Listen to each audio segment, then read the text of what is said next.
একটু বিষয় দেওয়া হয়েছে উহুদের আলোচনা, আমি সেখানেও যাব ইনশাল্লাহ। তো হিজরতের দুটি মুজেজা আল্লাহ রসুলের কথা শোনাই দিয়েছে। নবীজি হিজরত করে মক্কাতুল মুকাররমা থেকে রাত্রিবেলা বের হলেন। হিজরত যখন করবেন তখন আল্লাহর নবী হযরত আলী রাদিয়াল্লাহু আনহুকে বিছনাতে শোয়াইলেন। বিছনাতে শোয়ানোর পরে বললেন, আলী তুমি আমার চাদর মোড়া দিয়ে শুয়ে থাকো, আগামীকাল আমার কাছে মানুষ আমানত হিসেবে কিছু পায়, এটা তুমি তাদেরকে বুঝাই দিবে, পরবর্তীতে তুমি হিজরত করে মদিনাতে চলে আসবে। তা আলী রাদিয়াল্লাহু আনহুর একটা চিন্তা হলো, আল্লাহর নবী আমাকে আমানত বুঝিয়ে দিতে বলছেন। 2 নম্বর, আল্লাহর হাবিব আমাকে হিজরত করে মদিনায় যাইতে বলছেন। তার অর্থ হলো যে নবীর এই কাজ আঞ্জাম না দেওয়া পর্যন্ত আমার মউত হবে না। একসাথে বলবেন সুবহানাল্লাহ। এটা কিন্তু বিশ্বাস। এটা কি বিশ্বাস? সাহাবী রাসূলের আল্লাহর হাবিবের প্রতি অগাধ ইয়াকিন এবং বিশ্বাস ছিল। এটা হযরত আলী চাদর মোড়া দিয়ে বিছনার মধ্যে শুয়ে গেলেন। তিনার চিন্তা হতে পারত যে এখন আমি কাফেরদের বর্ষার আঘাতে তলোয়ার আঘাতে হয়তো মারা যাব। যদি ঘরের মধ্যে এসে তারা দেখে হযরত রাসূল করিম নাই, তাহলে তারা আমাকে মেরেও ফেলতে পারে।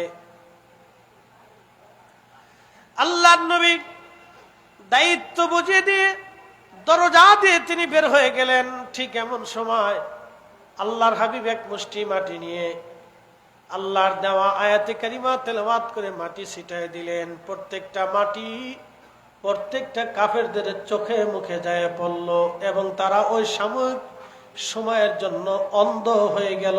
জোরে বলেন সুবহানাল্লাহ। কেমন অন্ধ?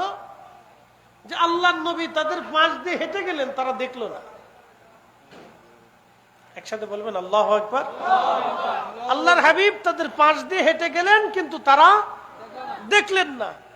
নবীজিকে আল্লাহ রহমতের চাদর দিয়ে ঢেকে ফেললেন। আল্লাহর হাবিবকে আল্লাহ রহমতের চাদর দিয়ে ঢেকে ফেললেন। এই জন্য কোরআনে কিছু কিছু বিশেষ আমল আছে, যদি আপনি করেন তো আল্লাহ আপনাকে শত্রু থেকে ঢেকে দিবে, আপনাকে জাদু টনা মন্ত্র থেকে আল্লাহ আপনাকে ঢেকে দিবে। কিছু কিছু আমল আছে। তো আল্লাহর নবীকে আল্লাহ রাব্বুল আলামিন রহমত দিয়ে ঢেকে দিলেন, কাফেরদের চোখের আড়াল হয়ে গেলেন। আল্লাহর নবী হেঁটে গেলেন, কিন্তু কাফেররা কেউ দেখল না। যে হযরত আবু বকর রাদিয়াল্লাহু আনহুর বাড়িতে টুকা দিলেন। যদি মদিনাতে যান, মক্কাতে যান, তো দেখবেন জাবালে আবু কুবাইস পাহাড়ের পাদদেশে নবীজির বাড়ি।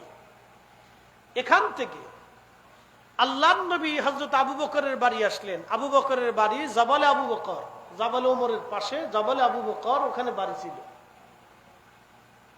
তো ওখান থেকে হেঁটে আসলেন। হেঁটে এসে হযরত আবু বকরের বাড়িতে টুকা দিলেন। টুকা দেওয়ার সাথে দরজা খুলে গেল। নবীজি জিজ্ঞেস করলেন, আপনি কি ঘুমান নাই?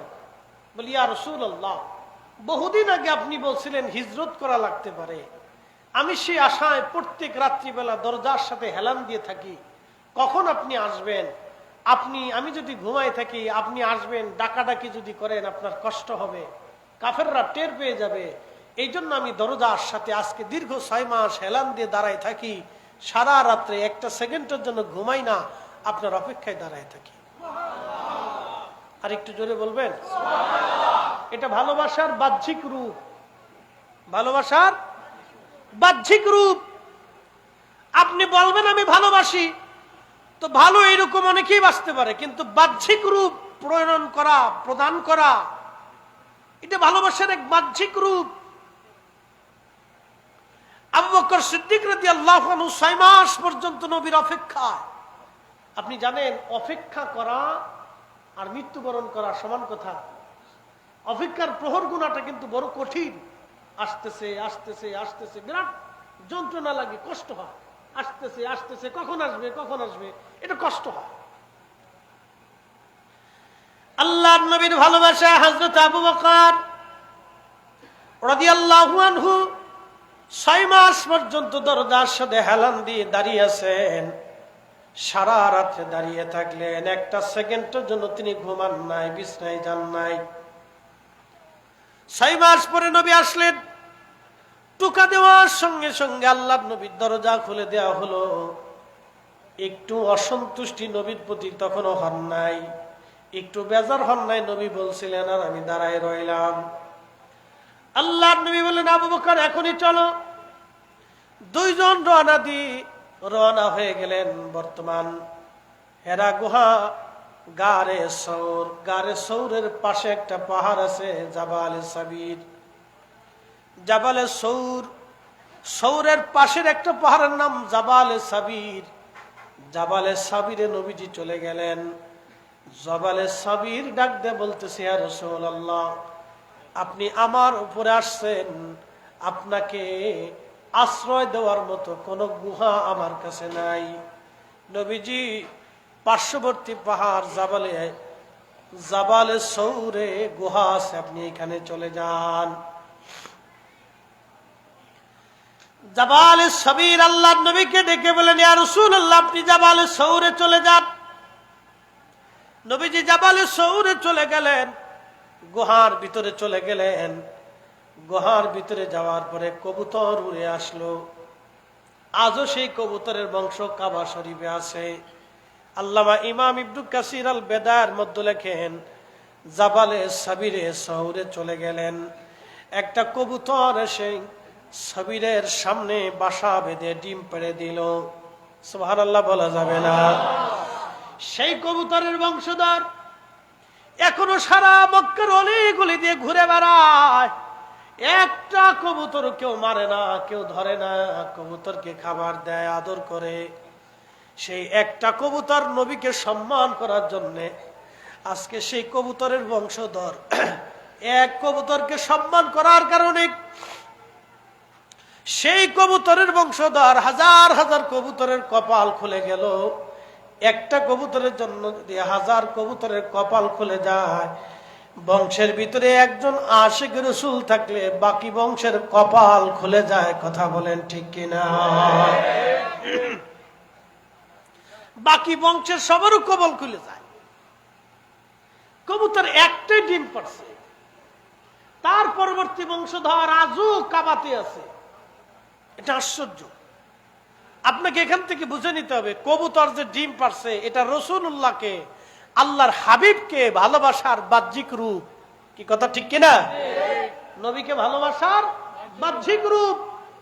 এই যে মাহফিল সাজাইছেন মিলাদুন নবী, আল্লাহ রসুলের মহব্বতে মাহফিল সাজাইছেন, নবীজির কথা শোনার জন্য আপনারা বসে গেছেন, এটা আল্লাহ রসুলকে ভালোবাসার এক বাহ্যিক রূপ। কথা বলেন ঠিক কিনা? এখন কারো দৃষ্টিতে এটা বেদাত হতে পারে, ওটা ওনার দৃষ্টিভঙ্গি। কারো দৃষ্টিতে বেদাত হতে পারে, এটা ওনার দৃষ্টিভঙ্গি। সবাইকে আল্লাহকে মানে না, সবাইকে রসুলকে মানে না। তো এক একজনের দৃষ্টিভঙ্গি এক এক রকম হতে পারে। প্রিয় মুসলমান, পটিয়াবাসী খুব মনোযোগ দিবেন। কবুতর ডিম পারল। কবুতর ডিম পারার কারণে এরপরে মাকড়সা আসলো। মাকড়সা এসে একবারে গুহার সামনে জাল বানায়া একবারে ঘিরে ফেলে দিল। কাফেররা খুঁজতে খুঁজতে আসছে। খুঁজতে খুঁজতে এসে দেখতেছে একবারে জাবালে সৌরের পাশে, গুহার পাশে তারা খুঁজতে খুঁজতে আসছে। কোথায় রাসূল করিম পলায়ন করতে পারে, তারা খুঁজতে খুঁজতে আসলেন। ওইখানে আল্লাহর নবী 3 দিন পর্যন্ত বিশ্রাম করলেন। 3 দিন পরে যখন তারা আসলো, হযরত আবু বকর ডাক দিয়ে বলতেছে, ইয়া রাসূলুল্লাহ, ওরা আমাদের একেবারে কাছে এসে গেছে। আল্লাহর নবী ডাক দিয়ে বলেন, আবু বকর, চিন্তার কোনো কারণ নাই। এখানে শুধু আমরা 2 জন না, আরো একজন আছে, তিনি আল্লাহ। অতএব আমাদের নিরাপত্তা ওনার হাতে, তোমার চিন্তা করা লাগবে না। জোরে বলেন সুবহানাল্লাহ। কি আছে? জোরে বলেন কি আছে? আল্লাহ আছে। তাহলে ভরসাটা কার উপরে? কার উপরে? আমাদের ভরসা কার উপরে? আল্লাহর উপরে। আমাদের ভরসাটাও আল্লাহর উপরে থাকবে। তা মনোযোগ দিয়ে আমাদের ভরসাটাও আল্লাহর উপরে থাকবে। একটু দোষে পড়ে সালাতুন ইয়া রাসূলুল্লাহ আলাইকুম আহা সালাতুন ইয়া রাসূলুল্লাহ আলাইকুম হাবিবাল্লাহ খবর লো ইয়া রাসূলুল্লাহ খবর লো मेरे मौला मेरे आका खबर लो सलातुन या रसूलल्लाह अलैकुम सलामुन या हबीबल्लाह अलैकुम। বুঝতে কি কোনো অসুবিধা হচ্ছে? মাকড়সায় জাল বানাইলো। মাকড়সা কি বানাইলো? জাল বানাইলো। আল্লাহু আকবার। মাকড়সা জাল বানাইলো। আল্লাহ মাকড়সার খাবার তার জালের ভিতরে দিয়ে দেয়। মাকড়সা কিন্তু খাবারের জন্য আমাদের মতো সারা দুনিয়া সফর করতে হয় না।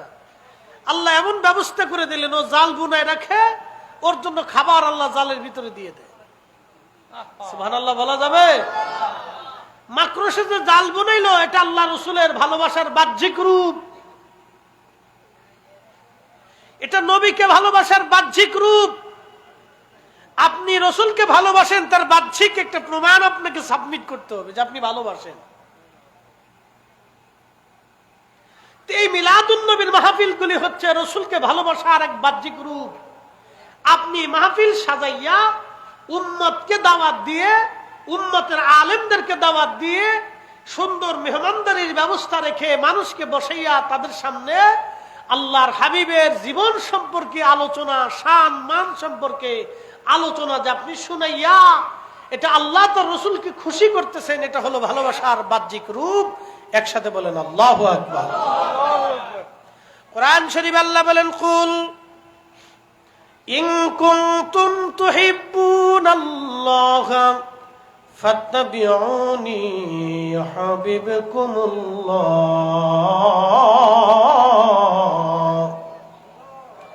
কুল হুজুর আপনি বলে দেন, কেউ যদি আমি আল্লাহকে ভালোবাসতে চায়, হে নবী, সে যেন আপনি নবীর ইত্তেবা করে, অনুকরণ করে।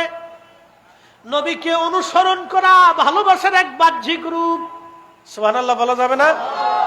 নবীজির অনুসরণ করা ভালোবাসার কি বাহ্যিক রূপ।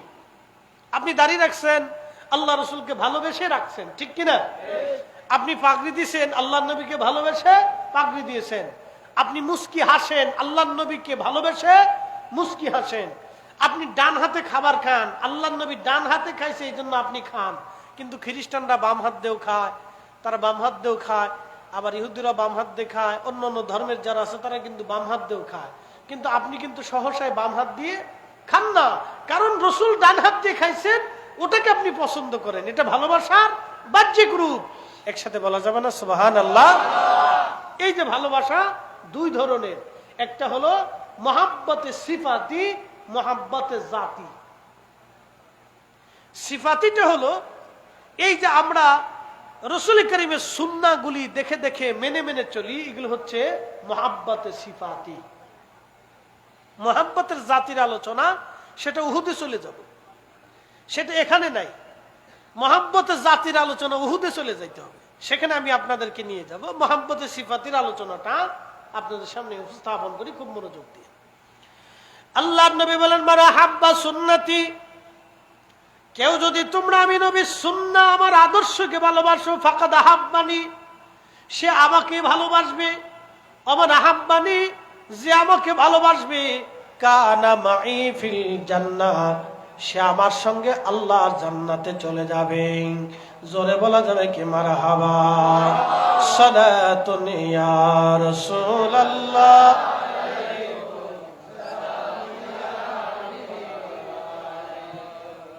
আচ্ছা আপনাদেরকে বলি, যারা খ্রিস্টান আছে এদেরকে দিয়ে কি আপনি দুরূদ শরীফ পড়াইতে পারবেন? যারা ইয়াহুদি আছে, যারা ইয়াহুদি ধর্মের, এটা কোনো গালি না, এটা একটা ধর্মের পরিচয়। যারা ইয়াহুদি আছে তারা কি, তাদেরকে দিয়ে কি আপনি দুরূদ শরীফ পড়াইতে পারবেন? কিন্তু একজন আপনা মুসলমান, যে মতেরই হোক, যে মতের, যে মতেরই হোক, সে আদনা মুসলমান, আপনি যদি বলেন নবীজির শানে দুরূদ শরীফ পড়েন, সে পড়বে, ঠিক কিনা? কারণ কি? সে রাসূল করিমকে ভালো। এই যে দুরূদ পড়তেছেন, এটাও ভালোবাসার এক বাহ্যিক রূপ। আল্লাহু আকবার। আপনি রাসূলকে ভালোবাসেন বিদায় আমি পড়ার সাথে সাথে আপনি পড়তেছেন। মিলাদে দুরূদ পড়তেছেন, কারণ রাসূলকে ভালোবাসেন বিদায় পড়তেছেন। প্রিয় উপস্থিতি, আল্লাহর হাবিব বললেন যে আমার সুন্নাহকে ভালোবাসবে সে আমাকে ভালোবাসবে, যে আমাকে ভালোবাসবে আমার সাথে সে জান্নাতে চলে যাবে। আল্লাহর নবী আরো বললেন, আমার উম্মতেরা লা ইউমিন, তোমরা ঈমানদার হবে না হাত্তা আকুনা আহাব্বা ইলাইহি মিন ওয়ালিদিহি ওয়া ওয়ালাদিহি ওয়ান নাসি আজমাইন। ঈমানের স্বাদ কি তুমি বুঝবাই না যত সময় পর্যন্ত তোমার জীবন, তোমার সন্তান, তোমার পিতামাতা, তোমার আপনজনের চাইতে আমি নবীকে বেশি ভালো না বাসবা, তত সময় পর্যন্ত তুমি ঈমানদার হবা না। এখন বলে দিয়ে যাই, আল্লাহর নবী বলেন, ও ঈমানদারেরা, তোমরা ঈমানের স্বাদ যদি কেউ নিতে চাও, ঈমানের লজ্জত তুমি যদি কেউ নিতে চাও, তাহলে শোনো, তুমি তোমার সন্তান সন্ততি মিওয়ালিদিহি ওয়ালাদিহি, বাবা মা এবং সন্তান সন্ততির চাইতে আমি নবীকে বেশি ভালোবাসা লাগবে। এখন আপনাকে প্রশ্ন করি, সুবহানাল্লাহ একটু পরে বলবেন, আমি বুঝাইল। আপনি আমারে খুব ভালোবাসেন, ফরিদি সাহেবকে খুব ভালোবাসেন, বাসায় খাইতে দিলেন, বিশ্রাম করতে দিলেন, এখন আমি একটা ব্যাগ থেকে ছুরি বের করে আপনার ছেলের গলার মধ্যে ধরে বললাম, এই মুহূর্তে আপনার ছেলেকে মেরে ফেলে দেব। এখন মোহাব্বত কি আমার প্রতি আছে না ছেলের প্রতি গেছে? হ্যাঁ, কেন? আপনি আমার চাইতে আপনার সন্তানকে বেশি ভালোবাসেন, আমার থেকে মোহাব্বত রুজু হয়ে আপনার সন্তানের প্রতি মোহাব্বত চলে গেল, কি করে আপনার সন্তানকে আপনি বাঁচাবেন? আপনার বাবা মাকে আপনি ভালোবাসেন, কেউ যদি আপনার বাবাকে গালি দেয় আপনি রেগে যান, কেউ যদি আপনার মাকে মারতে আসে আপনি সেটার জন্য নিজের জীবন প্রতীক্ষা করে আপনি তার প্রতিহত করেন। কারণ কি? আপনি ভালোবাসেন। তার বাস্তব প্রমাণ যদি আপনি দেখতে চান, মাঝে মধ্যে ডিসকভারিতে যাবেন, দেখবেন মহিষ তার বাচ্চাকে বাঘে আক্রমণ করেছে, সিংহ আক্রমণ করেছে। এই মহিষটা বাচ্চাকে বাঁচাইতে যাইয়া সিংহের সাথে মারামারি করে, বাচ্চার জন্য মহিষ জীবন দিয়ে দেয়, কিন্তু বাচ্চা ছেড়ে পালায় যায় না। এই মা তার বাচ্চাকে নিজের জীবনের চাইতে বেশি ভালোবাসেন। বন্যা হয়, বাচ্চাকে কাঁধে করে বাবা রওনা হয়ে যায়, বাবা বাঁচবে না মরবে চিন্তা করে না, নিজের সন্তান বাঁচানোর জন্য নিজের জীবন উপেক্ষা করে। এটার নাম হলো ভালোবাসা। আল্লাহর নবী বললেন, আমার উম্মত, তোমার সন্তানকে কলিজার ভিতর থেকে তুমি যেই রকম ভালোবাসো, তোমার বাবা মাকে তুমি কলিজার ভিতর থেকে যেইভাবে ভালোবাসো, তার চাইতে বেশি পরিমাণে আমি নবীকে ভালোবাসতে হবে। যদি ভালোবাসতে পারো তাহলে ঈমানের স্বাদ তুমি পেয়ে যাবা। একবার জোরে বলা যাবে কি সুবহানাল্লাহ? কেউ যদি আল্লাহর হাবিবকে কলিজার ভিতর থেকে ভালোবাসে, সে এই মিলাদুন নবীর মাহফিলকে সে বেদাত বলতে পারে না। কথা বলেন ঠিক কিনা? কথা বুঝাইতে পারছি? কারণ তোর যদি আল্লাহর হাবিবের মোহাম্মত কলিজার ভিতর থেকে আসে, সে অন্তত পবিত্র মিলাদুন নবীর মাহফিলটাকে বেদাত বলতে পারে না। এটা আপনাকে বুঝাই দিলাম। পরিসংখ্যান থেকে আপনি বুঝবেন আল্লাহ আপনাকে চিন্তা শক্তি দিয়েছেন, চিন্তা করার মতো তৌফিক আল্লাহ আপনাকে দিয়েছেন। যে চিন্তা করার তৌফিক গরু ছাগলকে দেয় নাই, ভেড়া বকরিকে দেয় নাই, উট দুম্বাকে দেয় নাই, কুত্তা বিলাই শিয়াল কুত্তাকে আল্লাহ দেয় নাই। সেই চিন্তা শক্তিটা আল্লাহ আপনাকে দিয়েছে। শুধু মানুষ এবং জিন দুইটা জাতিকে আল্লাহ চিন্তা শক্তি দিয়েছেন। আপনি চিন্তা করতে পারবেন, গবেষণা করতে পারবেন, তাফাক্কুর করতে পারবেন। এই শক্তিটা আল্লাহ আপনাকে দিয়েছে, যেটা গরুকে দেয় নাই, ছাগলকে দেয় নাই, পাগলকে দেয় নাই, অন্য কোন সৃষ্টির প্রাণীকে আল্লাহ সেটা দেয় নাই, শুধু মানুষ এবং জিনকে আল্লাহ চিন্তা শক্তি দান করছে।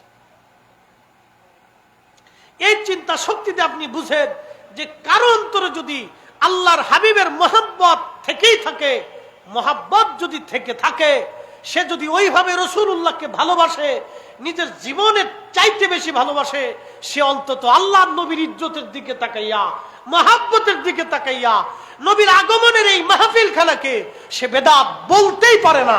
কথা বলেন ঠিক না বেঠিক? তবে কেউ যদি বলে এটা দলের টানে বলে, কিসের টানে? তেনার মতের টানে, দলের টানে বলে, সংগঠনের তালে বলতে পারে। কিন্তু প্রকৃত যাদের অন্তরে আল্লাহর হাবিবের মহব্বত আছে, সে এটাকে কখনো নিষেধ করতে পারে না, কারণ এটা আল্লাহ রসুলকে কেন্দ্র করে। খুব মনোযোগ দিয়ে আল্লাহর হাবিব রাহমাতুল লিল আলামিন প্রিয় নবীজি ওই জাবালে সৌরের গুহার ভিতরে তিনি সাথে আবু বকর রাদিয়াল্লাহু আনহু, মাঝখানে গর্ত ছিল অনেক।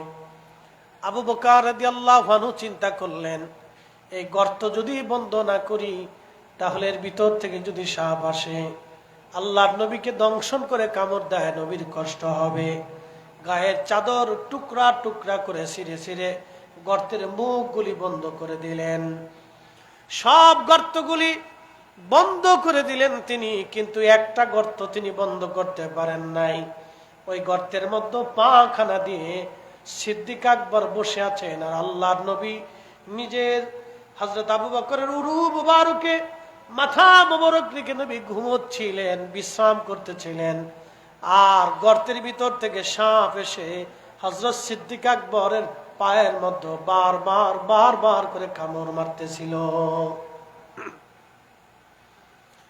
সাপের কামড়ে আবু বকর রাদিয়াল্লাহু আনহুর কষ্ট হচ্ছিল, এতটাই যন্ত্রণা হচ্ছিল, সহ্য করতে না পেরে উনি কেঁদে ফেললেন। চোখের ফোঁটা পানি নবীজির মোবারকে, কপাল মোবারকে পড়ার পরে আল্লাহ নবীর ঘুম ভেঙে গেল। আবু বকর তোমার কি হয়েছে? বলে ইয়া রাসূলুল্লাহ তেমন কিছু না। আবু বকর কি হয়েছে বলো?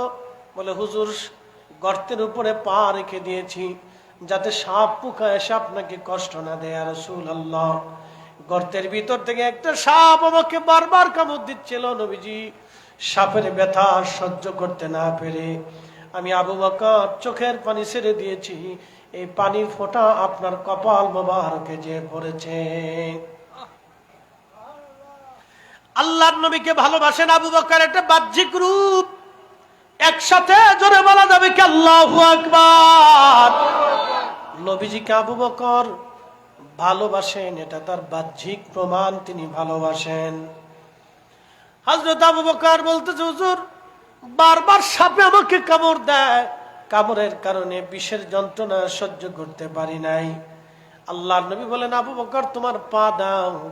ওইখানে নবীজি যখন পা মোবারকে ওই দংশনের জায়গায় নিজের লালা থুতু মোবারক লাগাই দিলেন, সঙ্গে সঙ্গে সাপের বিষ একবারে পানিতে পরিণত হয়ে গেল। আল্লাহু আকবার। কি বুঝলেন আপনারা? একটু বুঝেন তো। কারো যদি সামান্য পরিমাণ সেন্টিমেন্ট থাকে, চিন্তা শক্তি থাকে, বিবেক থাকে, তাহলে সে আল্লাহ রসুলকে নিজের মতো ভাবতে পারেই না। কারণ যার থুতু মুবারকের বরকতে সাপের বিষ সাথে সাথে পানি হয়ে গেল, থুতু মুবারকের ভিতরে আল্লাহ এমন মেডিসিন তৈরি করে দিলেন যে কঠিন বিষাক্ত সাপের বিষ যেটা সারা শরীরে ছড়িয়ে গেছে। সাপের বিষ তাম শরীরে ছড়াইয়া মানুষ মরে যায় কেন জানেন? আজকে ব্যাখ্যা করতেছি। সাপে কামড় দিছে, কামড় দেওয়ার পরে এই বিষ যখন সমস্ত শরীরে রক্তে ছড়ায় যায়, তখন রক্তগুলি আস্তে আস্তে জমা হতে থাকে, জমাট হতে থাকে। জমাট হয়ে এই রক্ত সার্কুলেশন, চলাচল বন্ধ হয়ে যায়। বন্ধ হয়ে যাওয়ার পরে এ মানুষ মারা যায়, এবং কি তার হাড়ের ভিতর দিয়ে রক্ত পাঁচ হয় না। এই পাঁচ না হওয়ার কারণে এই রক্তগুলি জমে যায়। সাপের বিষে মানব শরীরে রক্তগুলি জমে যায়, আল্লাহ রসুলের পবিত্র জবানের থুতু মুবারকের এমন ওষুধ, এটা সাথে সাথে দেওয়ার সাথে সাথে সাপের বিষটা সারা শরীরে, সিদ্দিক আকবরের সারা শরীরের বিষ এটা পানিতে পরিণত হইয়া একবারে সে আগের মতো সুস্থ হয়ে গেল, সাথে সাথে সুস্থ হয়ে গেল। একসাথে বলা যাবে না আল্লাহু আকবার? রসুল কি আমাদের মতো? নবীজির থুতু মুবারক আর আমাদের থুতু মুবারক কি একরকম? যদি থুতু মুবারক একরকম না হয় তাহলে মাথা থেকে পা মুবারক পর্যন্ত একরকম না। কথা ঠিক কিনা? যদি থুতু মুবারক একরকম না হয় তাহলে মাথা থেকে পা মুবারক পর্যন্ত একরকম না। এটা সামান্য বিবেক বোধ যদি কারো থাকে তাহলে এতটুকুনি সে বুঝে। সারা রাত অত দলিল দিতে হয় না, সারা রাত্র তাকে বুঝাইতে হয় না, কারণ আল্লাহ আপনাকে চিন্তা শক্তি দিয়েছেন, গবেষণা করার, তাফাক্কুর করার মেধা আল্লাহ দিয়েছেন, যেটা অন্য কোনো জাতিকে দেয়নি। গরু ছেড়ে দিবেন, গরু ছেড়ে দিবেন, এই গরু হাঁটতে হাঁটতে হাঁটতে হাঁটতে আপনার জমিনেরও ধান খায়, ও আরেকজনের জমিনেরও ধান খায়। গরুর কিন্তু চিন্তা শক্তি নাই যে এটা আমার মালিকের জমিন, এটা মালিকের জমিন না। গরু কিন্তু এটা বুঝে না। গরু বুঝে এটা ধান, ও খাবার জিনিসও খাইতে থাকে। তো মালিকেরটা খায় না ভিন্ন মালিকেরটা খায়, ওর কিন্তু এর চিন্তা শক্তি নেই। মানুষকে আপনি ছেড়ে দেন, সে চিন্তা করবে এটা আমার জমিন, এটা আরেকজনের জমিন। আমার জমিন থেকে ধান কাটলে অসুবিধা নাই, কিন্তু আরেকজনের জমিন থেকে ধান কাটা এটা অন্যায়। এটা মানুষ জানে, এটা চিন্তা শক্তি, এটা আল্লাহ প্রদত্ত নিয়ামত। একসাথে বলবেন না মারহাবা? এটা আল্লাহ প্রদত্ত কি নিয়ামত, আল্লাহ প্রদত্ত নিয়ামত এটা। সালাতুন ইয়া রাসূলুল্লাহ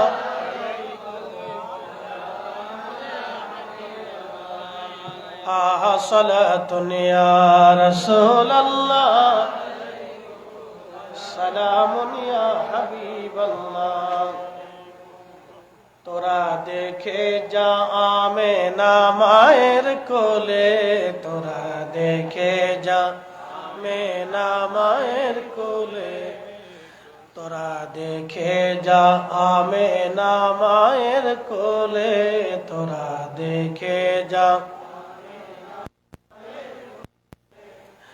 মধু পূর্ণিমারি শ্বেতা চাঁদ দোলে, তোরা দেখে যা আমেনা মায়ের কোলে। হযরত আল্লাহর নবী, আল্লাহর হাবিব থুতু মোবারক মারার সঙ্গে সঙ্গে আবু বকর সুস্থ হয়ে গেলেন। ওখান থেকে দুইজন রওনা হয়ে গেলেন। রওনা যে হলেন, মদিনার অরিজিনাল রাস্তা দিয়ে তারা রওনা হন নাই, মরুভূমির পথ ধরে দুঃখিত সমুদ্রের পাড় দিয়ে, যেটা আরব সাগর এবং লোহিত সাগর। আপনি যদি দেখেন মক্কাতুল মুকাররমা থেকে আরব সাগর, এবং বদরের মদিনার ওই সাইডটা হলো লোহিত সাগর। আরব সাগরের পাড় দিয়ে, লোহিত সাগরের কিনারা দিয়ে নবীজি রওনা হয়ে গেলেন। আল্লাহু আকবার। আল্লাহর নবী রওনা হয়ে গেলেন। রওনা হয়ে মদিনাতুল মুনাওয়ারাতে গেলেন। রাস্তাতে পাথর নবীকে সালাম দিতে লাগলো, গাছে নবীকে সালাম দেয়, মাছে নবীকে সালাম দেয়, পশু পাখিরা নবীকে সালাম দিতে লাগলেন, পাহাড় পর্বত নবীকে সালাম দিতে লাগলেন। আল্লাহর নবী মদিনাতুল মুনাওয়ারায় ঢুকলেন। ঢোকার সময় একটা পাহাড় আছে, আপনি যদি দেখেন মসজিদে জুল হুলাইফার বাম পাশে সেই পাহাড়, এই পাহাড়ের নাম জাবালে আইর। আর একটা পাহাড় আছে জাবালে উহুদ। উহুদ আর আইরের মাঝখানে হলো মদিনাতুল মুনাওয়ারা। আল্লাহর নবী বলতেন মদিনাতে দুইটা পাহাড় মদিনাকে বেষ্টন করে রেখেছে। একটা পাহাড় আমাকে ভালোবাসে, আর একটা পাহাড় আমার সাথে দুশ্মনী করে। উহুদ পাহাড়কে কেন্দ্র করে নবী বললেন উহুদ আমারে ভালোবাসে, আমি নবী উহুদকে ভালোবাসি। আলা বাবিন মিন আবওয়াবিল জান্নাহ, উহুদ হলো জান্নাতের একটা পাহাড়। একবার জোরে বলা যাবে কি সুবহানাল্লাহ? উহুদ নবীকে ভালোবাসেন। এর দিকে যাব, উহুদে চলে আসছি, মনোযোগ দিন। কিন্তু জাবালে আইর, মদিনার থেকে বের হওয়ার সময়, পরিচয় করিয়ে দিচ্ছি, মদিনার থেকে বের হওয়ার সময় মদিনার বাসীরা যেখান থেকে হেরাম বাঁধে জুল হুলাইফা, জুলহুলাইফা মসজিদের বাম পাশের একটা পাহাড় আছে, মস্ত বড় পাহাড়। এই পাহাড়টাকে বলা হয় জাবালে নার। আল্লাহ রসুল বলছেন জাবালে আইর আমার সাথে দুশ্মনী করে। আল্লামা শেখ আব্দুল হক মুহাদ্দিস নবিয়া জজবুল কুলুবের মধ্যে লিখছেন, ইমাম ইবনু শিব্বান তারিখে ইবনু শিব্বান ভিতরে তিনি লিখছেন, এই পাহাড় সম্পর্কে আল্লাহ রসুল বলতেন সে আমার সাথে দুশ্মনী করে। অর্থাৎ মদিনাতে ঢোকার সময় সব পাহাড় পর্বত নবীকে আহলান সাহলান দিল, কিন্তু এই পাহাড় নবীকে সালাম দেয় নাই। এই পাহাড় রসুলকে সালাম দেয় নাই। সে আল্লাহ রসুলের সাথে দুশ্মনী রাখতো, নবীকে পছন্দ করতো না। একটা পাহাড়ের ভাগ্য খুলে গেল নবীকে ভালোবাসার জন্যে, আর একটা পাহাড়ের ভাগ্য তাকদীর নষ্ট হয়ে গেল নবীর সাথে দুশ্মনী করার কারণে। আমরা রসুলের সাথে মহব্বতের সম্পর্ক রাখার কারণে আমাদের তাকদীর খুলে গেছে। কথা বলেন ঠিক না বেঠে?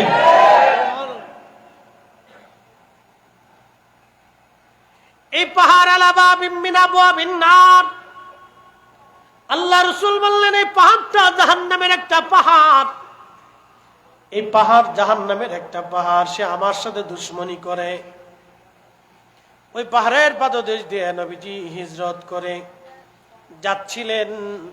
মদিনার ছেলে পেলেরা তারা অপেক্ষায় অপেক্ষমান, কবে নবীজি আসবে। প্রত্যেকদিন সকাল থেকে তারা বসে থাকে, সন্ধ্যা পর্যন্ত বসে থাকে। এইভাবে দীর্ঘদিন চলতে লাগলো।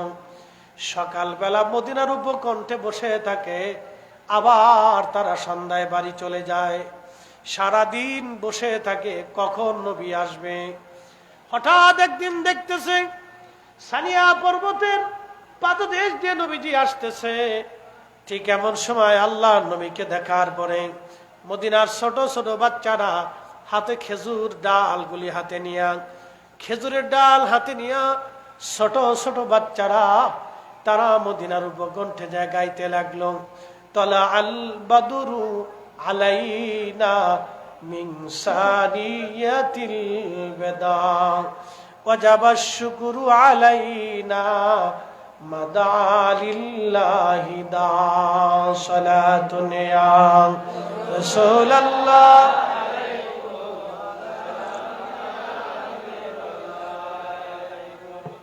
এক মিনিট, এখান থেকে আপনি বুঝে যান।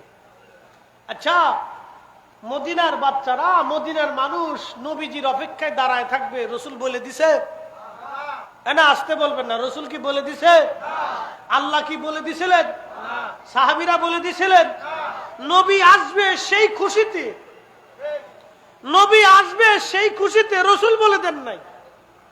কোন আইনও ছিল না, সুন্নত ছিল না, রসুল বলে দেন নাই, সাহাবীরাও বলে দেন নাই, আল্লাহ হুকুম করেন নাই। তারা নবী আসবে এই খুশির আতিশয্যে আদিম মানে সন্তুষ্ট হইয়া রসুলের আগমনে বসে থাকে। তারা দেখতেছে আল্লাহর নবী আসতেছে। মদিনার বাচ্চারা খেজুরের ডাল হাতে নিয়া, মদিনার মানুষ আনন্দে আপ্লুত হইয়া তারা একসাথে গাইতে লাগলো। আর সেদিন দব বাজানোর এক প্রচলন ছিল, তারা দব বাজাইতেছিল, খেজুরের ডাল নাড়তেছিল, আর তারা গান গাইতেছিল, তলা আল বাদরু আলাইনা মিন সানিয়াতিল বেদা। দেখো আমাদের মাঝে পূর্ণিমার চাঁদের উদয় হয় সানিয়া পর্বতের পাদদেশ দিয়া। একবার জোরে বলা যাবে কি মারহাবা? এই যে মদিনার মানুষ রসুলের অপেক্ষায় দাঁড়ানো, এটা ভালোবাসার বাহ্যিক প্রমাণ, ভালোবাসার বাহ্যিক প্রমাণ। এটা তারা ভালোবাসতেন, সেই জন্য তারা দাঁড়ায় রয়েছেন অপেক্ষায়, অপেক্ষমান। নবী আসার দেখার সাথে সাথে তারা আনন্দে আপ্লুত হয়ে গেছে। সুবহানাল্লাহ বলবেন না?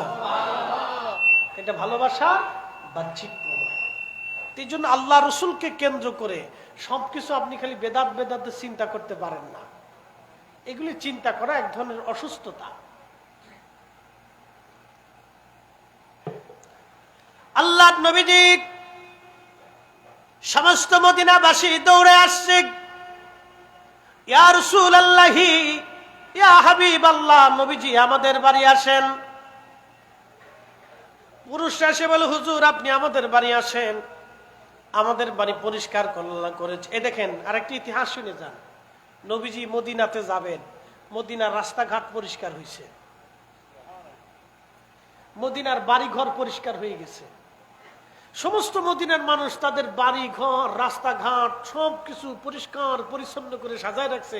আল্লাহ রসুল আসতেছে, একসাথে বলবেন আল্লাহু আকবার। আচ্ছা, এই ঝাড়ের বাতি এত কিছু সিস্টেম সাজানো গোছানো চেয়ারম্যান সাহেব না করলে পারতেন না? কি আপনারা না করলে পারতেন না? এই যে সাজানো গুজনে এত কিছু না করলে পারতেন না? ঝাড়ের বাতি দেওয়ার দরকার কি, পাশে পর্দা দেওয়ার দরকার কি, পিছনে এত কিছু দরকার কি? একটা প্যান্ডেল টানাই দিয়ে বা সুন্দর করে একটা টানাই দিয়ে সুন্দর করে একটা স্টেজে কোন রকম চকি মুখে ফেতে দিয়ে আপনারা পারলে একটা নর্মাল একটা চেয়ার এনে দিয়ে একটা না দিয়ে সঙ্গে বুঝে শুনে চলে যেতে পারতেন।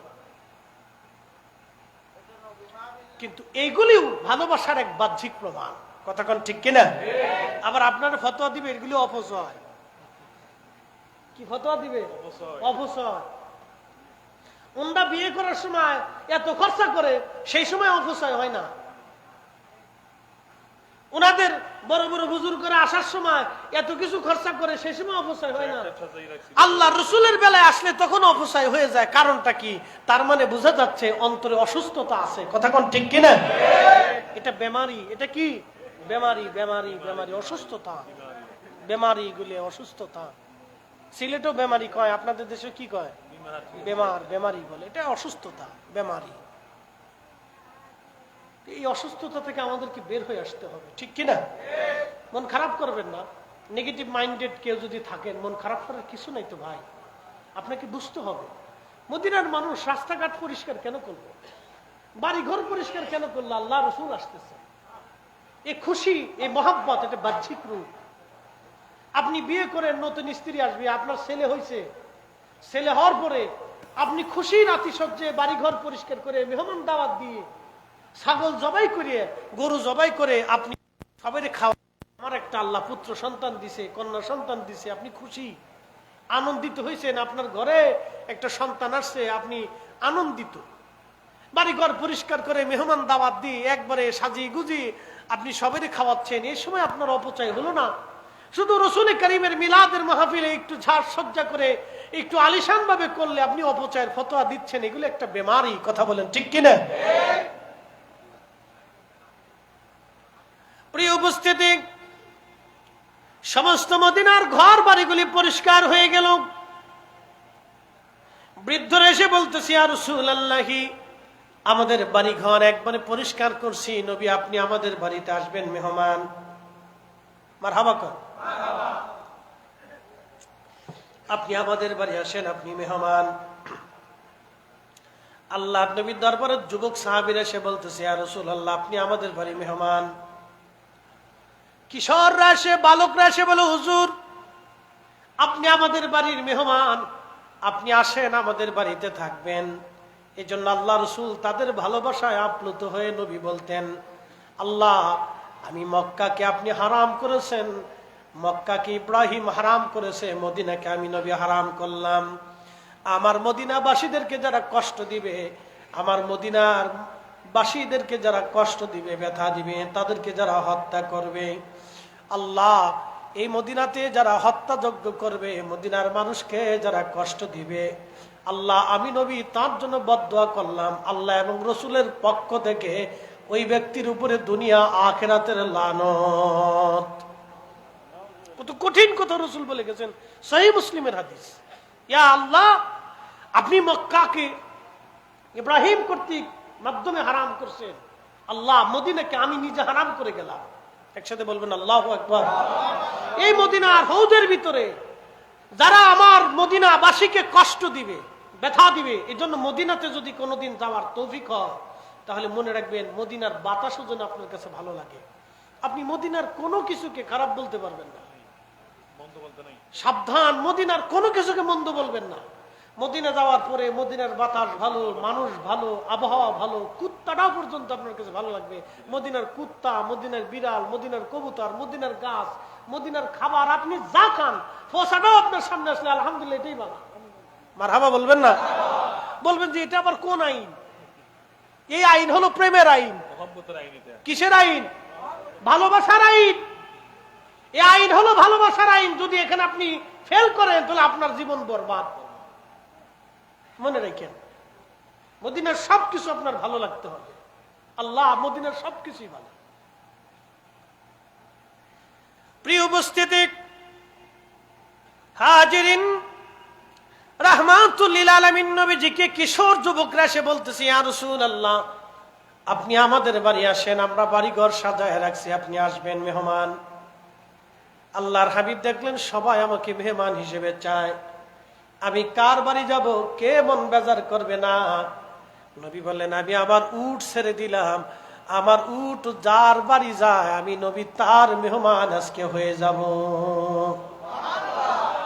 উটের নাম কাসুয়া, যার জীবনে কোনো শরীয়ত নাই, শুধু আল্লাহর নবীকে বহন করে নিয়ে চলার কারণে, নবীকে ভালোবাসার জন্য এই কাসুয়া জান্নাতে চলে যাবে।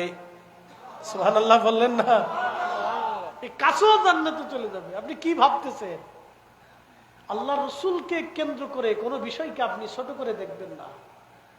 এটার প্রতি নিন্দা, মন্দ, অনভিজ্ঞতা, মানে অভক্তি যেন আপনার অন্তরে না আসে। আল্লাহর রসুলকে কেন্দ্র করে কোনো বিষয়ে আপনার যেন অভক্তি না আসে। একটা বাচ্চাও যদি রসুলের শান গায়, আপনার অভক্তি যেন না আসে। বাচ্চা দাঁড়িয়ে শান গাচ্ছে রসুলের, ভালো লাগতেছে না আপনার, কিন্তু অভক্তি যেন না আসে। গাচ্ছে, এটা আল্লাহ রসুলের প্রশংসা, আপনার ভালো লাগতে হবে। মারহাবা বলবেন না? এটা হলো প্রেমের, ভালোবাসার বাহ্যিক প্রমাণ। আপনি যে ভালোবাসেন রসুলকে, এটা বাহ্যিক প্রমাণ। ভারতের লক্ষ লক্ষ মানুষ, মুসলমানরা রাস্তায় বের হয়ে গেছে। প্যান্ট পরা মুসলমান, দাড়ি ছাড়া মুসলমান, দাড়িওয়ালা মুসলমান, নামাজ পড়া মুসলমান, নামাজ ছাড়া মুসলমান, কোট গায়ে দেওয়া মুসলমান, জুব্বাওয়ালা মুসলমান, জুব্বা ছাড়া মুসলমান, সব রাস্তায় বের হয়েছে। কারণ কি? তাদের একটা বক্তব্য, হিন্দুদের ধর্মগুরু আমার রসুল সম্পর্কে গালি দিল কেন, বাজে কথা বলল কেন, আমরা তার শাস্তি চাই। এটাও রসুলকে ভালোবাসার বাহ্যিক প্রমাণ। কথা বলেন ঠিক না বেঠিক? এগুলো আল্লাহ রসুলকে ভালোবাসার বাহ্যিক প্রমাণ। দাড়ি নাই কিন্তু ময়দানে দাঁড়াই গেছে, নামাজ পড়ে না কিন্তু রসুলের মহব্বতে পক্ষে ময়দানে দাঁড়াই গেছে, এটাও ভালোবাসার বাহ্যিক প্রমাণ। আপনি এটাকে ছোট করে দেখতে পারবেন না। যে বেটা তুই নামাজ পড়ছ না, তুই আন্দোলন আইছত কে? তুই রোজা রাখছ না, তুই আন্দোলন আইছত কে? তোর দাড়ি নাই, তুই আন্দোলন আইছত কে? তোর ফ্যান শার্ট পরে তুই আন্দোলন আইছত কে? না না, এটাকে মন্দ বলতে পারবেন না। এটা রসুল করিমের ভালোবাসার বাহ্যিক প্রমাণ। একসাথে বলবেন না সুবহানাল্লাহ?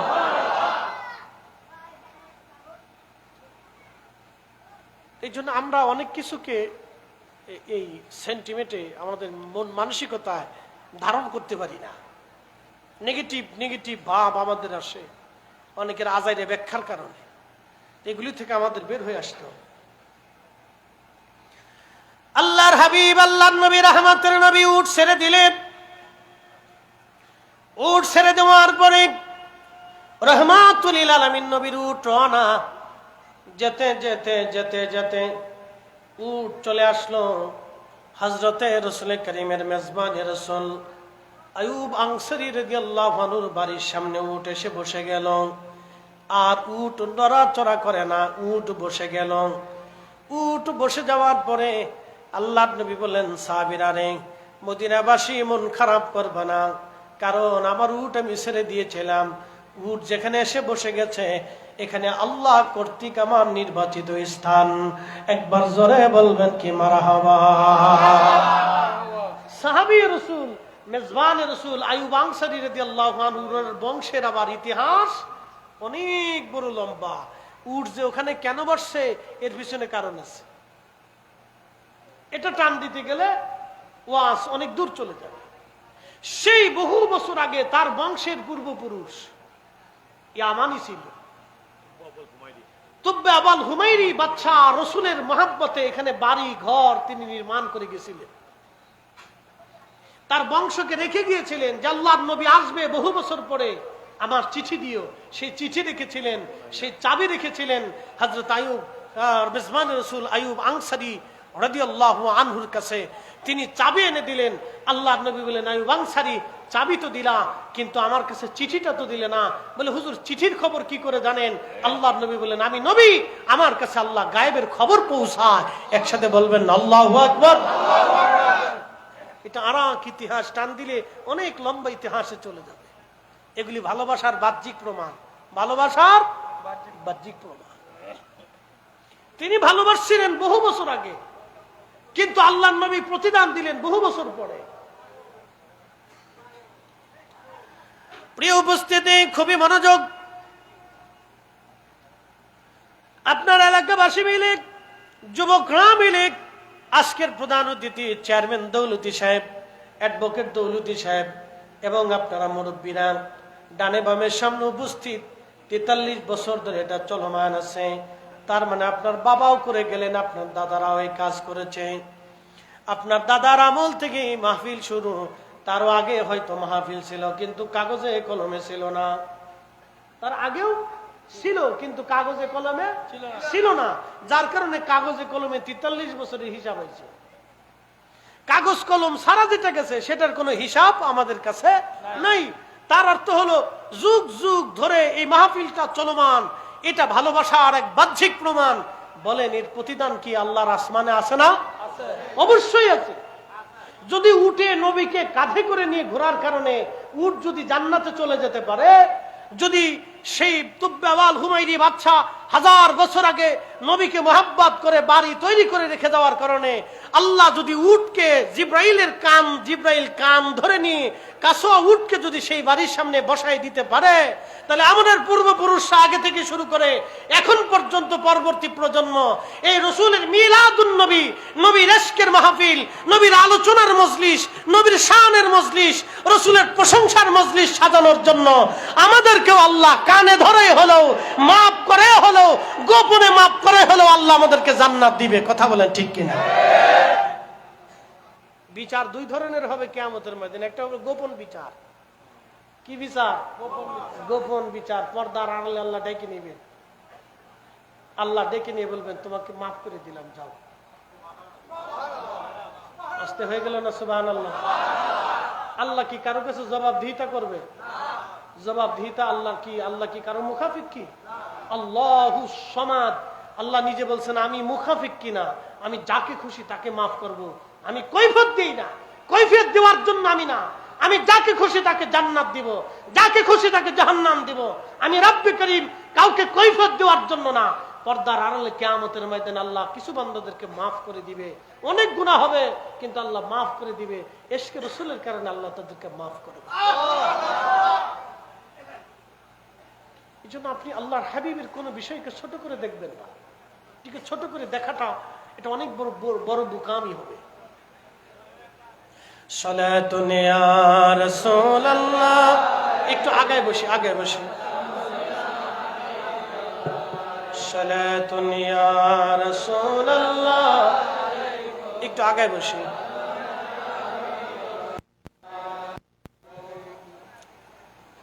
আল্লাহুম্মা সাল্লি।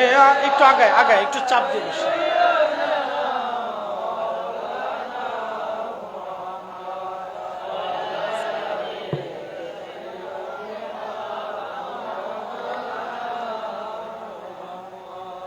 আল্লাহুম্মা সাল্লি আলা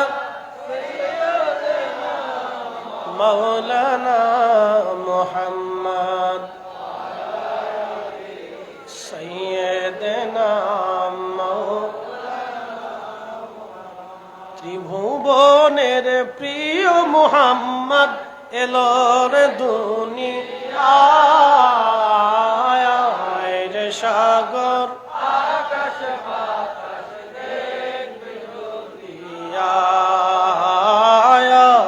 রে সাগর আকাশ বাতাস দেখবে দুনিয়ায় ধুলির ধরা বেহেশত আজ জয় করিল দিল রে লাজ।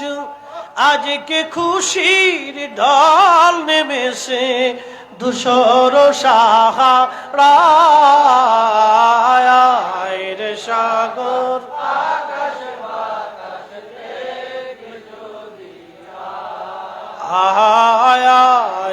সাগর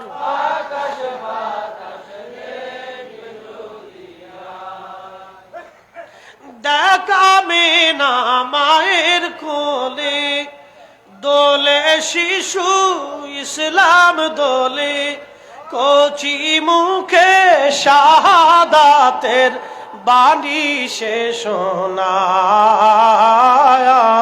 রে সাগর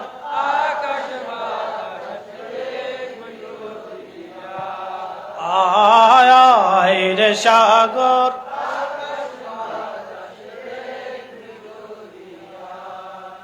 ত্রিভুবনের প্রিয় মুহাম্মদ এলোর দুনি আয় রে সাগর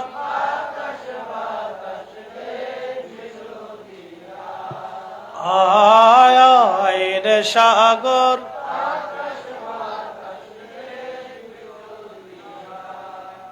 বন্ধুগণ, আল্লাহর নবী রাহমাতুল লিল আলামিন হযরত আইয়ুব আনসারী রাদিয়াল্লাহু আনহুর বাড়িতে রয়ে গেলেন। খুব মনোযোগ দিয়েন, ওনার বাড়িটা ছিল দ্বিতল বিশিষ্ট, দুতল বিশিষ্ট বাড়ি। আল্লাহর নবী বললেন, আইয়ুব আনসারী আমাকে নিচতলা দাও, তোমরাও উপর তলায় চলে যাও। খুব মনোযোগ দিয়েন, আইয়ুব আনসারীকে নবীজি উপর তলায় পাঠাই দিলেন। কিন্তু উপর তলায় যাওয়ার পরে আইয়ুব আনসারী আর ঘুমাইতে পারে না। রাহমাতুল লিল আলামিনকে তিনি কি করে নিচতলায় দিয়ে উপর তলায় তিনি থাকবে? একসাথে বলবেন আল্লাহু আকবার। উপর তলায় দিয়ে প্রিয় নবীজি বলেন, আইয়ুব আনসারী নিচতলাতে থাকলে আমার জন্য সুবিধা হবে, কারণ অনেক মানুষ আমার কাছে আসবে, তাদের সাথে দেখা সাক্ষাৎ কথাবার্তা বলা আমার জন্য সহজ হবে। তুমি উপরে চলে যাও। আইয়ুব আনসারী রাদিয়াল্লাহু আনহু উপরে গেলেন বটে, কিন্তু রাত আর ঘুম আসে না। একটাই চিন্তা, রসুলকে নিচতলায় দিয়ে আমি কি করে উপর তলায় থাকবো? ওনার স্ত্রীকে নিয়ে এক কোনায়, অর্থাৎ ছাদের এক কোনাতে, দ্বিতীয় তলার এক কোনায় চুপি চাপি হয়ে চাদর মোড়া দিয়ে বসে রইলেন। সারা রাত্র আইয়ুব আনসারী রাদিয়াল্লাহু আনহু ঘুমান নাই। যদি বেয়াদবি হয় আল্লাহর দরবারে কি জবাব দিব? এটা ভালোবাসার বাহ্যিক রূপ। একবার জোরে বলবেন কি মারহাবা। আমার দিকে তাকান, এখান থেকে বুঝার অনেক কিছু আছে। তাকে উপর তলায় থাকার জন্য অনুমতি কে দিছে? আল্লাহর নবী দিছে। আল্লাহ রসুলের এজাজত মানে আল্লাহর এজাজত, কথা ঠিক কিনা? তাকে উপর তলায় থাকার জন্য আল্লাহ এবং তার রসুল এজাজত দিছেন, কিন্তু এজাজত সত্ত্বেও তার কাছে ভাল লাগতেছে না। কারণ কি? তার কাছে মনে হচ্ছে আমার রসুল নিচে থাকবে আর আমি উপরে থাকবো, এটা কি করে হয়? আল্লাহু আকবার। এরকম সাহাবী, তারা সাহাবী রসুল। আপনারা আমরা মিলাদুন নবী পালন করলে আমরা এরা অতি ভক্তি দেখা। আরে রসুলের মিলাদের আলোচনার আয়োজনে যান, যদি আমাদের অতি ভক্তি হয়ে যায় তাহলে রসুলের সাহাবীকে কি বলবেন আপনি? আল্লাহ এবং তার রসুল এজাজত দেওয়ার পরেও তিনি উপর তলায় থাকতে চাচ্ছেন না। তিনি সকাল সকাল নিচে নেমে এসে বলতেছি, ইয়া রাসূলুল্লাহ ক্ষমা করে দিবেন, রাহমাতুল লিল আলামিন নিচে থাকবে আর আমি উপরে থাকবো, আমার জীবন চলে গেলেও এটা হতে পারে না। ইয়া রাসূলুল্লাহ আমি উপরে থাকতে পারবো না, আমরা সারা রাত্র স্বামী স্ত্রী ঘুমাইতে পারি নাই, আপনার রসুলের দরবারে বেয়াদবি হয়ে যাবে। আমরা চুপিসারে এক কোণে বসেছিলাম, হুজুর আপনি উপরে চলে যান, আমরা নিচে থাকবো। একসাথে বলা যাবে আল্লাহু আকবার। বুঝতে পারছেন? এটা সাহাবায়ে কেরাম। আল্লাহ রসুলের শানকে এরকম বড় করে দেখতেন। আল্লাহ তার রসুল অনুমতি দেওয়ার পরেও তিনি যান নাই। এবার আসেন, হুদাইবিয়ার সন্ধি চলতেছে, সহিহ বুখারীতে আসছে। তো লেখা হয়েছে সন্ধির ভিতরে মুহাম্মাদুর রাসূলুল্লাহ সাল্লাল্লাহু আলাইহি ওয়াসাল্লাম। মনোযোগ দিয়ে এটা লেখার পরে কাফেরদের আপত্তি হলো, যদি রাসূলুল্লাহ মেনেই নেই তাহলে তার সন্ধির কোনো প্রয়োজন নাই। তোমরা সন্ধির কাগজ থেকে রাসূলুল্লাহ শব্দ কেটে দাও, মুহাম্মদ ইবনে আব্দুল্লাহ বা অন্য কিছু লিখে দাও, কিন্তু রাসূলুল্লাহ শব্দ থাকবে না। দেখেন আল্লাহর নবী হযরত আলী রাদিয়াল্লাহু আনহুকে ডেকে বলেন, আলী তুমি রসুল্লাহ শব্দ কেটে দাও। সুবহানাল্লাহ বলবেন না? নির্দেশকে দিলেন আল্লাহ এবং তার রসুল, তুমি রসুল্লাহ শব্দ কেটে দাও। নির্দেশকে দিলেন আল্লাহ এবং তার রসুল। এই নির্দেশনা আসার সাথে হযরত আলী রাদিয়াল্লাহু আনহু বললেন, ইয়া রাসূলুল্লাহ, যেই রসুলুল্লাহর উপরে আমি ঈমান আনছি, আমার জীবন চলে যাবে, ওই শব্দটা আমি আলী কাটতে পারবো না। চিৎকার মেরে বলেন না, ইয়া রাসূলুল্লাহ, আল্লাহুম্মা সাল্লি আলা।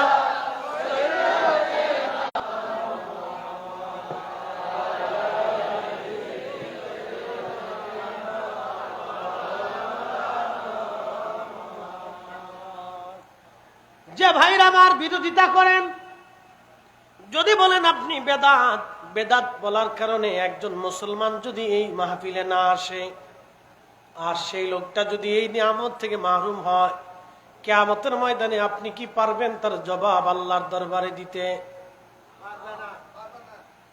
বলেন, যদি আল্লাহ জিজ্ঞেস করে যে তোমার কারণে আমার রসুলের একজন উম্মত দুরূদ শরীফ থেকে বঞ্চিত হয়েছিল, দোয়া থেকে বঞ্চিত হয়েছিল, জিকির থেকে বঞ্চিত হয়েছিল, মাহফিলে কোরআন সুন্নাহর আলোচনা থেকে সে বঞ্চিত হয়েছিল, তুমি তাকে 2 ঘন্টা আল্লাহর জিকিরের মজলিস থেকে বঞ্চিত রেখে মাহরুম করে দিছো, কেন মাহরুম করছো?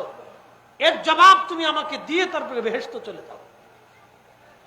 যে মাহরুম করলো, এই মজলিস থেকে একজন ব্যক্তিকে বেদাতের ফতোয়া দিয়ে নিয়ে চলে গেল, সে কি পারবে কিয়ামতের ময়দানে জবাব দিয়ে আল্লাহর বেহেশতে যাইতে? আমাকে এতটুকুনি দেন, বাকিটার দরকার নেই। আমি ওই ভাইয়ের কাছে এতটুকুনি চাই যে আপনি বলেন হ্যাঁ কিয়ামতের ময়দানে আমি জবাব দিয়ে জান্নাতে যাব, তো আসেন, তো করেন। আর যদি বলেন না, 1 গ্লাস পেয়ালা 1 কাপ চায়ের হিসাব দিয়ে জান্নাতে যাওয়ার ক্ষমতা আমার নাই, তাহলে আপনার আমার সাহস কি করে হয় আল্লাহ জিকিরের মজলিস থেকে একজন বান্দাকে মাহরুম করে সরিয়ে নিয়ে? এতটুকু ঝগড়া করলে অনেক করা যায়, কিন্তু শেষ বিচার তো কিয়ামতের ময়দানে আদালত বসবে, ঠিক কিনা? শেষ কিয়ামতে কি বসবে? আদালত বসবে। রব্বে করিম হবেন বিচারক। সেই দিন উকিল, মুক্তার, ব্যারিস্টার, জজ কিছু থাকবে না।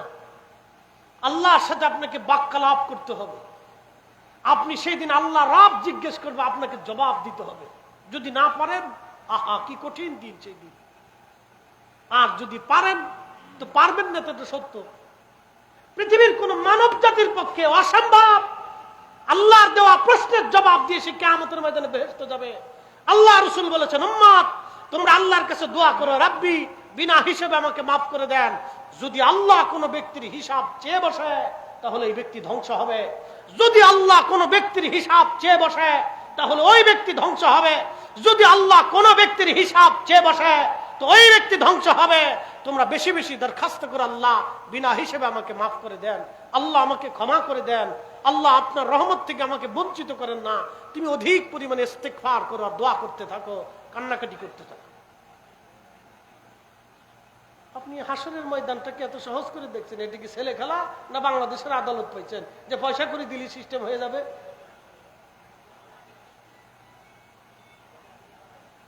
যদি রব জিজ্ঞেস করে তুমি এই মাহফিল থেকে একজনকে কেন সরিয়ে নিচ্ছিলে, জবাব দাও। পৃথিবীর কোন ব্যক্তির পক্ষে অসম্ভব জবাব দিয়ে সে জান্নাতে যাবে। কেন? এই মাহফিলে সন্ধ্যা থেকে এই পর্যন্ত দুরূদ শরীফ হচ্ছে, আল্লাহর জিকির হচ্ছে, দোয়া হবে, কোরআন সুন্নাহ থেকে আমরা আলোচনা করতেছি, মজলিসে বসে গেছি, নাদউল্লাহ হচ্ছে, নাহমাদুহু হচ্ছে, আল্লাহর জিকির হচ্ছে, আল্লাহর হামদ হচ্ছে। আল্লাহ যদি জিজ্ঞেস করে তা আমার হামদ থেকে, আমার জিকির থেকে তোমাকে বান্দাকে মাহরুম করতে কে অনুমতি দিয়েছে? তো বলো, জবাব দিয়ে দাও আজকে। শেষ। আপনার সাথে আমার আর বহসের দরকার নেই, ঝগড়ারও দরকার নাই। যদি আপনি মনে করেন যে কিয়ামতের ময়দানে আপনি জবাব দিতে পারবেন, তো আপনি ফতোয়া দিতে থাকেন। আর আমরা মিলাদুন্নবী যতদিন পারি, হায়াত থাকে ততদিন আমরা মাহফিল করব, মাহফিলে বসবো, জিকির করব, নবীর শান শুনবো, চোখের পানি ফেলবো, দোয়া করব, কান্নাকাটি করব। কি কথা কন ঠিক কিনা? আর কোনো ঝগড়ার দরকার আছে ভাই? দরকার নাই। এগুলি ফেসাফেসি ঝগড়া ফাসাদ করে আমরা কোনো লাভ নাই। যে মানে সে অল্পতেই মানে। আইয়ুব আনসারীকে বলার পরেও তিনি দোতলায় যান না, নিচতলাতেই থাকতে চান। নবী হুকুম দিলেন, আল্লাহ হুকুম দিলেন, তারপরেও তিনি বলতেছেন অসম্ভব, রসুল নিচে থাকবে আর আমি উপরে থাকবো। আল্লাহু আকবার, আল্লাহু আকবার। রসুল করিম নিচে থাকবে আর আমি উপরে থাকবে, এটা হতেই পারে না। এটা ভালোবাসার বাহ্যিক প্রমাণ। রসুলের মহাব্বতকে আপনি ছোট করে দেখতে পারেন না, আল্লাহর হাবিবের কোন মহাব্বতকে আপনি ছোট করে দেখতে পারেন না। দেখলে আপনার জীবনে ভুল হয়ে যাবে। রসুলের দরবারের কোন আদাবকে আপনি ছোট করে দেখতে পারেন না, দেখলে আপনার ভুল হয়ে যাবে। ইমাম মালিক রাহিমাহুল্লাহ 80 বছর মদিনায় জুতা পরেন নাই। আপনি কল্পনা করতে পারবেন? এখানে অনেক হাজিরাত আছেন, অনেক মদিনাতে গেছেন, মদিনাতে অনেকেই গেছেন। 80 বছর ওনার হায়াতের 80 বছর উনি মদিনাতে জুতা পরেন নাই। আপনি কল্পনা করতে পারবেন? 5 মিনিট কেন, 1 মিনিটও আপনি জুতা ছাড়া মদিনা রাস্তা দিয়ে হাঁটতে পারবেন না। আপনার পা ফসকা পরে ঘা হয়ে চামড়া ছিলে পরিষ্কার হয়ে যাবে পা। 80টা বছর একজন মানুষ একাধারে জুতা পরেন নাই, নিজের জন্য আইব করে নিলেন, নিজের জন্য এটাকে একবারে কি করে নিলেন, মানে বিধান করে নিলেন, আইন করে নিলেন যে উনি জুতা পরবেনই না, থুতু ফেলবেনই না, পায়খানা পেশাব করবেনই না। নিজের জীবনে এটাকে আইন করে নিলেন, বাধ্যতামূলক করে নিলেন। একজন ইমাম, 4 ইমামের এক ইমাম, 4 ইমামের এক ইমাম, পৃথিবীর 4 আলেমের এক আলেম। উনাদের এলমের কাছে পৃথিবীর কোন আলেমের এলেম নাই। উনাদের আমলের কাছে পৃথিবীর কোন আলেমের আমল নাই। পৃথিবীর 4 আলেমের এক আলেম ইমাম মালিক 80 বছর মদিনাতে জুতা পরেন নাই। জিজ্ঞেস করা হলো কোন দলিলে, উনি জবাব দিলেন কোন দলিল নাই। যেই মাটির নিচে আল্লাহর নবী ঘুমিয়ে আছে, আমি মালিকের সাহস কি করে হয় এই মাটির উপরে জুতার স্যান্ডেল পাই দিয়ে আমি হাঁটবো? আপনি আল্লাহ রসুলের শানকে ছোট করে দেখেন কেন? লজ্জা করে না? আপনি রসুল কারীমের কোন বিষয়টাকে ছোট করে দেখেন কেন? আপনাকে লজ্জা করা উচিত যে বিশ্ববিখ্যাত আইম্মে কেরামরা পর্যন্ত হিমশিম খেয়ে গেছে আল্লাহর নবীর এই অফুরন্ত ভালোবাসার জন্য, এই বাহ্যিক ভালোবাসার জন্য। আল্লাহর নবী খুশি হয়ে তার সাথে স্বপ্নে 100 বার দিদার করে গেছেন। জান্নাতুল বাকিতে তিনি ঘুমিয়ে আছেন। তাও ইন্তেকালের আগে উনি ওসিয়ত করে গেলেন, হে মদিনার মানুষ, আমি ইন্তেকাল হয়ে যাব, সবার কবর বুক পর্যন্ত হয়, আমার কবর মাথা পর্যন্ত দিবা। বলে হুজুর কারণ কি?